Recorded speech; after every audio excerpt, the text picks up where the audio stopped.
جلدی شادی کے لیے وظیفہ۔ السلام علیکم ورحمۃ اللہ وبرکاتہ۔ جن دوستوں نے میرے چینل کو سبسکرائب نہیں کیا وہ چینل کو سبسکرائب کر دیں۔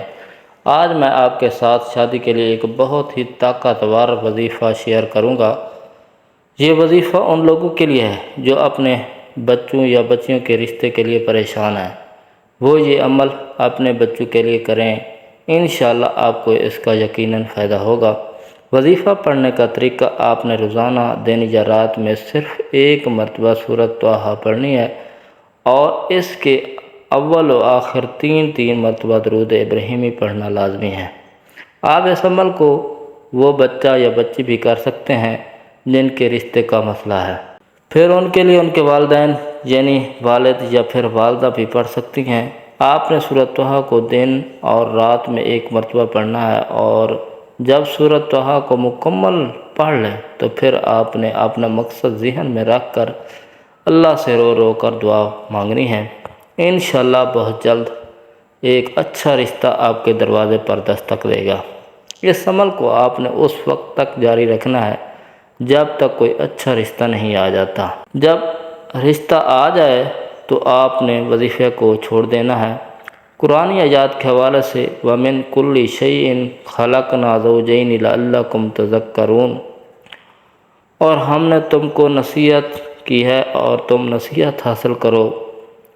اللہم ارزقنی زوجا صالحا موافقا غیر مخالف وصلی اللہ علی سیدنا و مولانا محمد۔ اے اللہ مجھے عطا فرما دے نیک شوہر جو موافق اور مخالف نہ ہو، اور رحمت نازل فرما ہمارے سردار اور ہمارے آقا محمد صلی اللہ علیہ وسلم اور آپ کی آل سب پر۔ اگر مرد کے لیے دعا مانگیں تو زوجتاً صالحتاً موافقتاً غیر مخالفتاً پڑھیں۔ عمل: جس لڑکی کا رشتہ نہ ہوتا ہو روزانہ 11 مرتبہ نکاح کے دن تک پڑھیں۔ اگر لڑکی خود پڑھے تو نام لینے کی ضرورت نہیں ہے، البتہ اگر کوئی دوسرا پڑھ رہا ہے تو ان کی نورانی کی بجائے الوارث ملا کر اس لڑکی کا نام پڑھیں۔ سورۃ التغابن کا عمل: جو شخص اس سورت کو روزانہ 3 مرتبہ اول و آخر درود شریف 11 مرتبہ کے ساتھ مسلسل 11 دن تک پڑھے گا، انشاءاللہ جہاں چاہے گا شادی ہو جائے گی۔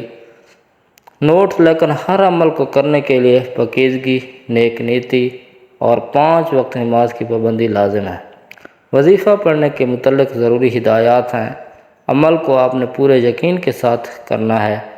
عمل کرنے کے دوران کسی سے کسی قسم کی کوئی بات نہیں کرنی، اور عمل کرنے کے دوران آپ نے اپنا مقصد ذہن میں رکھنا ہے۔ وظیفہ کے ساتھ ساتھ 5 وقت نماز کی پابندی لازمی کرنی ہے۔ عمل کو ہر اس انسان کے ساتھ شیئر کریں جن کو اس کی ضرورت ہے، اور اچھی بات بھی دوسروں کے ساتھ شیئر کرنا صدقہ جاری ہے۔ جزاک اللہ خیر۔ السلام علیکم ورحمۃ اللہ وبرکاتہ۔